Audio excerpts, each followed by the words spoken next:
Welcome back, America. I'm Hugh Hewitt. You've heard Jack Goldsmith on this program before. Professor Goldsmith is one of the country's leading lights on national security law, and he's helped me out of a few very difficult questions before on the air.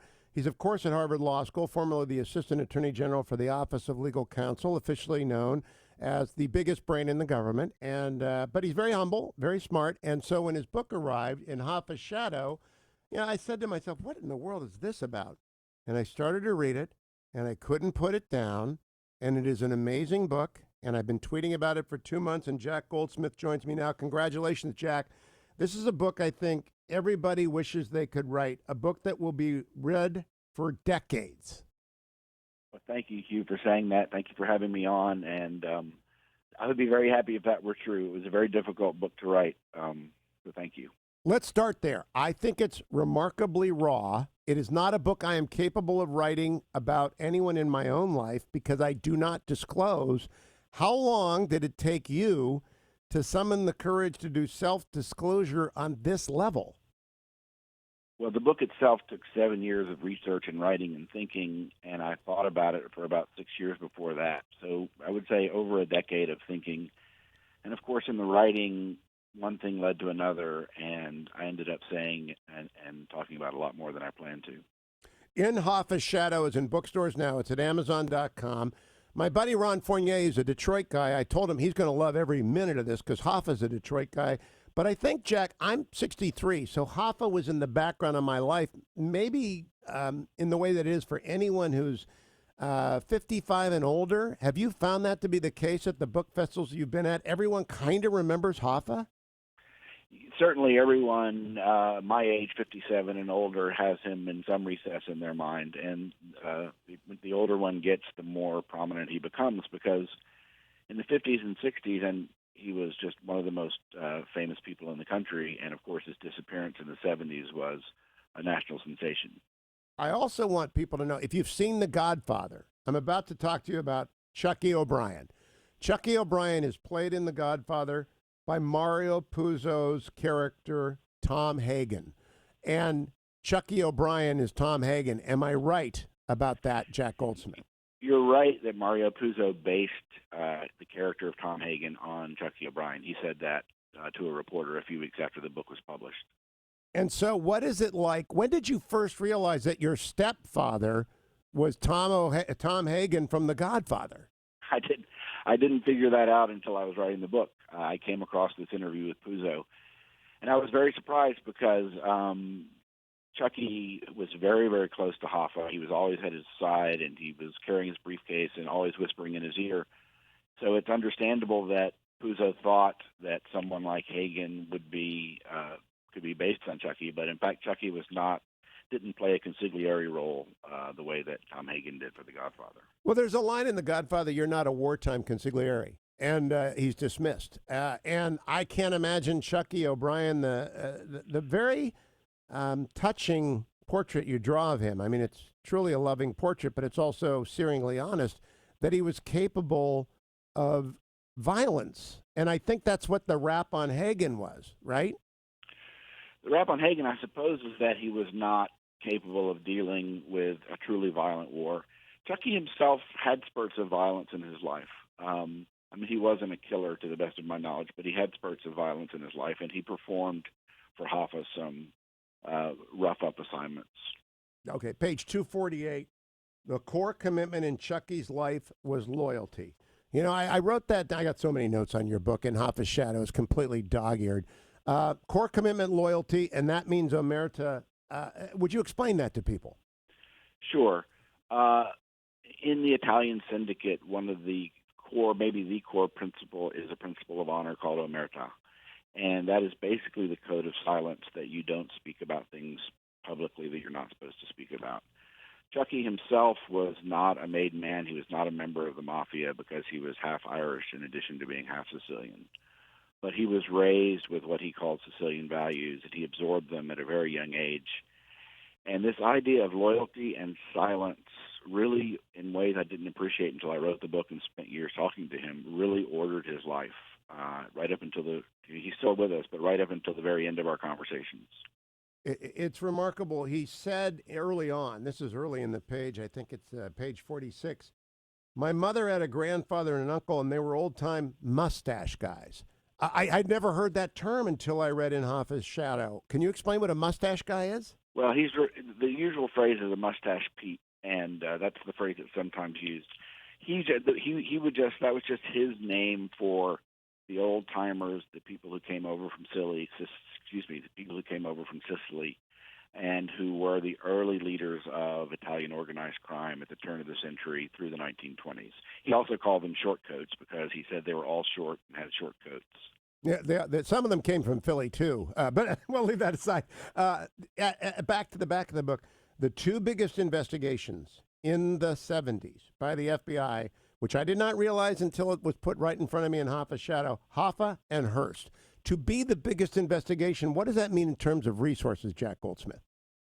There were hundreds of FBI agents and tens of thousands of FBI hours expended on the Hoffa investigation, all across the country. I went through literally tens of thousands of documents, maybe not tens of thousands, many, many, many thousands of documents, so it was just a huge investigation, and the case is still open. Now, the second half of this interview, which I'm taping now, will play on Friday's show. I want people to understand one of the side benefits of In Hoffa's Shadow. I often tell people the federal government is not your friend. You have got to be very, very careful when you deal with them. Chucky O'Brien is perhaps Exhibit A in my Hall of Fame of why the federal government is not your friend. And Hoffa now, too, because of Robert Kennedy. I mean, Robert Kennedy's in this book. Richard Nixon's is in Hoffa's Shadow. Would you explain to me what the prosecutorial abuse was that was directed against Hoffa by Kennedy and against Chucky O'Brien? Sure. Against Kennedy, I mean, look, Hoffa had committed many sins, and he was a serial lawbreaker. But Bobby Kennedy had a vendetta against him going back to the 1950s when he was on the McClellan Committee. And during the McClellan Committee, he committed many abuses that were well documented at the time. When he became Attorney General, it was his main goal, his first priority was to remove Hoffa from office. He devoted all of the resources of the department to it.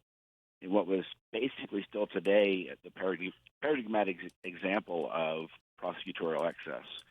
He surveilled illegally many of Hoffa's associates, including my stepfather. He used the IRS abusively to collect information on Hoffa and all of his friends, even when there was no allegation of wrongdoing. He was just very, very, very aggressive in going after Hoffa. And Nixon and Hoffa, Nixon abused power in your book in manipulating the terms of Hoffa's release from prison. And so Hoffa is at the victim at the beginning and at the end of the federal government. I mean, Hoffa wasn't. Just to be clear, I mean, Hoffa was. He's not a normal. He's not admirable. No, he's not. He's no angel. Well, he was admirable in some ways, I think, but he was no angel. But one of the themes of the book is government excess in the pursuit of enemies within, and you saw it in the Kennedys. You saw it in J. Edgar Hoover. You saw it in Richard Nixon. I think you saw it to some extent in Chucky in the way he was treated when the government figured out a couple of decades ago that it did not think that he was involved in the Hoffa disappearance, even though they had let it been believed publicly that he was the person who drove Hoffa to his death. And they could have and said they were going to exonerate him publicly, and then they didn't follow through. So the government is often not honorable in these pursuits, and I think in Chucky's life they certainly haven't been so. Well, they are driven, and if they get into a narrow focus, they are driven in the wrong direction. I would tell you a long story about Earl Palmer once, about him driving in the wrong direction on a highway for a long time till he saw the sun coming up in the east, and he still thought, oh my, that's a big fire over there. He thought he was going west, but he was going east. That is what happened with the Hoffa investigation. They thought they were going west, but they were going east. They went in the wrong direction for a long time. It was understandable that Chucky was a suspect early on. There were a lot of circumstantial evidence that pointed to him being involved, and frankly, they didn't have any good evidence of anyone else. But they did put all their resources in one basket, and it turned out not to be the right basket. Now, I want to go back, if I can, Jack Goldsmith, to the beginning, the first 50 pages where you tell your story. because I think it's everybody's story who comes from a family about whom there is some shame, which is they have to reconcile that shame with who they are, and eventually they have to integrate it with that they're not everything that's bad and they're everything that's good. How long did it take you? I'm kind of missing the chronology when you reconciled with Chucky after shedding him like a coat that's got a bad smell on it for a while and then figuring out, well, I'll dry clean the coat and use what's best. Right. So here's the story in brief. I was very, very close to Chucky. He was my idol when I was a teenager. I really revered him, and he was an amazing father. But to make a long story short, when I got to college and law school, I started to understand more about his life, more about the mafia, and I started to think about my own career and my own professional ambitions. And again, to make a long story short, I unceremoniously blew him off when I was in law school. And that was in the late '80s, and we didn't really speak much for 20 years. And over the course of my time in the government, believe it or not, I started to think about him and maybe rethink what I had done to him. When I got out of the government, I had a very searing experience in the government. I had two very young children, which made me think much differently about fatherhood and loyalty. And I came to understand just how much pain I had caused him when I was a younger man. And I also came to think that I wasn't so morally virtuous, and he wasn't so morally poor. That we both had complicated lives. And so basically, about 6 months after I left the government, at Christmas of 2004, Chucky and I reconciled, and I asked for his forgiveness. He let me back in his life without any question, without any quibbles, and we've been very close ever since. Indeed, we've grown closer in the last 15 years than we've ever been. You know, I think one of the great virtues of In Hoffa's Shadow is Chucky O'Brien is a figure fully drawn. And I admire that which is admirable, admirable, and I do not like and reject that which isn't. But you can pass along. I think everyone who ever reads this book will say, I'd like to meet Chucky O'Brien. I'd like to talk to him, but he probably won't talk to me about what I want to talk to him about because he's still deeply loyal to the people to whom he undertook omerta. Is that true? That's true. I talked to him for 7 years, many, many hundreds of hours of conversation. And he told me a lot of things, including maybe some things he wasn't supposed to tell me. But for the most part, and he wanted to try to help me write the book, and he told me what he could, and he actually revealed quite a lot. And he's an enormously interesting man. I learned a ton from him. But he's essentially committed to not speaking about things that he's not supposed to speak about, and those things he's going to take to his grave. Now, Jack Goldsmith, you might find this interesting. I have two acquaintances who are both long-term Nixon people. They served in the Nixon White House. They knew Richard Nixon very well, and they have books underway. And I sent to them both the message, read In Hoffa's Shadow, because what you're trying to do is a memoir at the same time you're trying to write history. It's a very difficult genre. I don't actually know that I've encountered this genre before, at least not from someone I can trust in the way that I trust you. Did your publisher immediately say, this isn't going to work? It was tough. The publisher didn't say it wasn't going to work. In fact, the publisher encouraged me to go in these directions when I started to tie in Hoffa's and Chucky's relationship and their relationship to organized crime and the history of organized crime and how that all grew up together. They encouraged me to pursue it, but getting it right, making it clear, figuring everything out, and putting it in an accessible form that tied in with the narrative, that took a lot of work. Has it been optioned by television yet? Because I think this is a mini-series for Netflix, Amazon. I just think this could be made into a very compelling bit of drama. The book's been out for a week, and I've received a few requests from producers of various sorts, but nothing's happened yet, no. A week, it's just getting out there. I'm not surprised. Let me conclude by talking to you about the central character, who is Jimmy Hoffa, and the fact that American labor, I grew up in a union town, UAW, United Steelworkers. I'm, in fact, a member of the union, the American Federation of Television and Radio Artists, and SAG-AFTRA.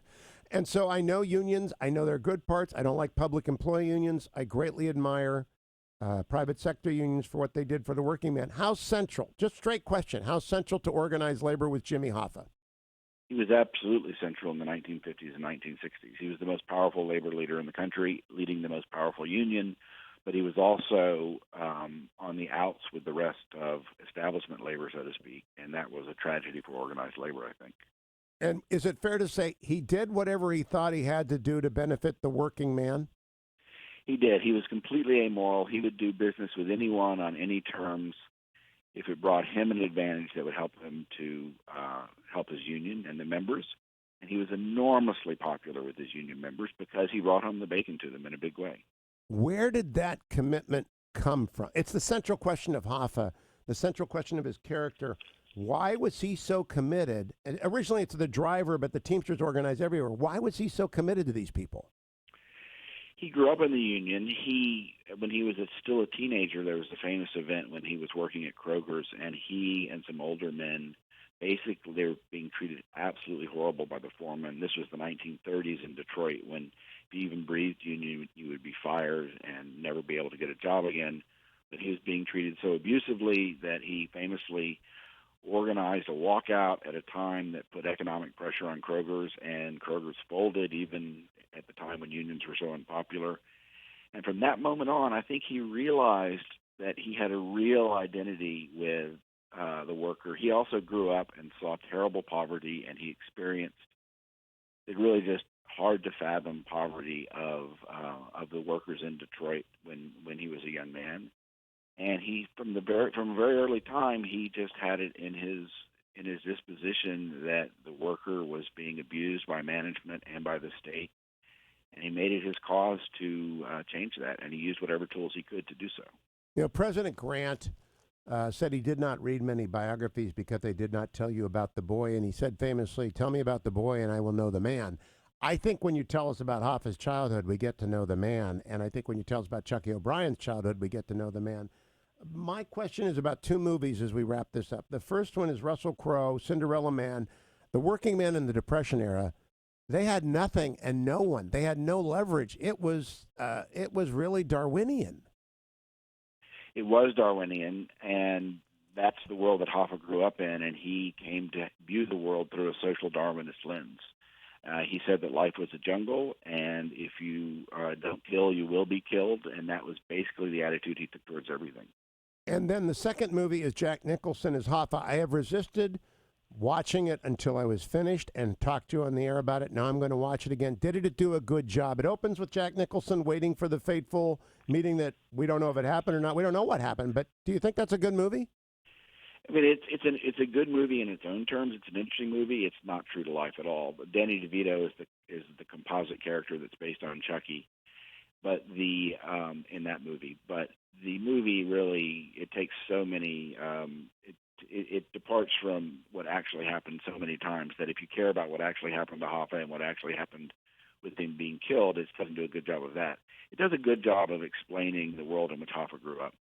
All right, I want to conclude by something I wrote you about privately, and I don't want to be non-transparent.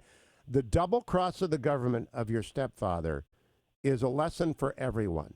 It's happened to me in dealing with clients in regulatory agencies. They just double cross you, and people don't understand that, but the government is capable of that. How hard was that for you to write and recognize that? And I'm a Department of Justice alumni. You are much more senior than I. It's terrible to believe the DOJ can do that. I have to say I'm pretty cynical, but I was shocked by what they did. They basically reached out to Chucky. They said, "We think you're innocent and we want to exonerate you publicly." They invited him in for a 4-hour legally fraught interview. I was told I shouldn't trust them. They gave me every assurance to trust them. He showed up for the interview. He told the truth for 4 hours. They agreed that he told the truth for 4 hours. And then they wrung their hands for 8 or 9 months and wouldn't come through with the promised letter of exoneration, even though they agreed that he wasn't a subject or target of the investigation and he was innocent. So they really mistreated him. They misrepresented what they were going to do. And I'm still angry and shocked by it. Well, I walked away from it saying if they can do it to Jack Goldsmith, they can do it to anybody. And that every defense counsel, and you're acting as Chuck O'Brien's defense counsel, they have to be aware the government will screw you. It's the government. They don't always screw you. I mean, I'm not so cynical to think the government always or even usually screws you, but when they have, if there's any wiggle room at all for them to look out for itself rather than to do the right thing, if it causes embarrassment, which is what this situation was, then there's a good chance they're not going to do the right thing. That's absolutely crazy. Let me close by asking, how is In Hoffa's Shadow doing? I don't really know how it's doing. It's gotten really extraordinary reviews. I couldn't have asked for better reviews, starting with yours, by the way, which was very generous when you wrote about it in the Washington Post. It's only been out a week. It's gotten amazing reviews, but I don't know how it's selling. Well, I look forward to it being on the New York Times bestseller list. I think it will be. In Hoffa's Shadow, available in bookstores now everywhere. A Stepfather, A Disappearance in Detroit, and My Search for the Truth. Professor Jack Goldsmith, thanks for joining me. Thank you so much, Hugh. I'm very grateful.